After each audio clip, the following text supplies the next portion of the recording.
పారిశ్రామికవేత్తలు ఏపీలో పెట్టుబడులు పెట్టండి, నేనొక చక్కటి స్నేహితుడిని. సీఎం చంద్రబాబు నాయుడు ఢిల్లీలో జరిగిన సిఐ వార్షిక సదస్సులో పాల్గొన్న ఆంధ్రప్రదేశ్ సీఎం చంద్రబాబు నాయుడు పారిశ్రామికవేత్తలకు ఆహ్వానం పలికారు. రాష్ట్ర అభివృద్ధిలో భాగస్వాములు అవ్వాలని, ఏపీలో పెట్టుబడులకు అనుకూల వాతావరణం ఉందని తెలిపారు.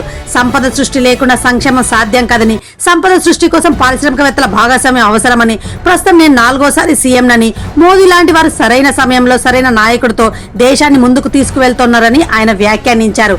అమరావతి దేశంలోని తొలి క్వాంటమ్ వ్యాలీ అని, విశాఖలో టీసీఎస్, ఆర్సిలర్ మిట్టల్, గూగుల్ సంస్థలు ఏర్పడనున్నవని, గ్రీన్ ఎనర్జీ రంగంలో రాష్ట్రానికి పెద్ద అవకాశాలు ఉన్నాయని, 5 లక్షల కోట్ల పెట్టుబడి ప్రతిపాదనలు, 4.5 లక్షల ఉద్యోగ అవకాశాలు, 175 నియోజకవర్గాల్లో పారిశ్రామిక పార్కులు ఏర్పాటు చేయనున్నామని ఆయన ప్రకటించారు. ఆంధ్రప్రదేశ్ ను అభివృద్ధి చేయడానికి కృషి చేస్తున్నాం. Hyderabad brown field, Amaravati green field సిటీగా అభివృద్ధి చేస్తాం. అమరావతిని ప్రపంచ స్థాయి నగరంగా తీర్చిదిద్దడమే నా లక్ష్యమని చంద్రబాబు తెలిపారు.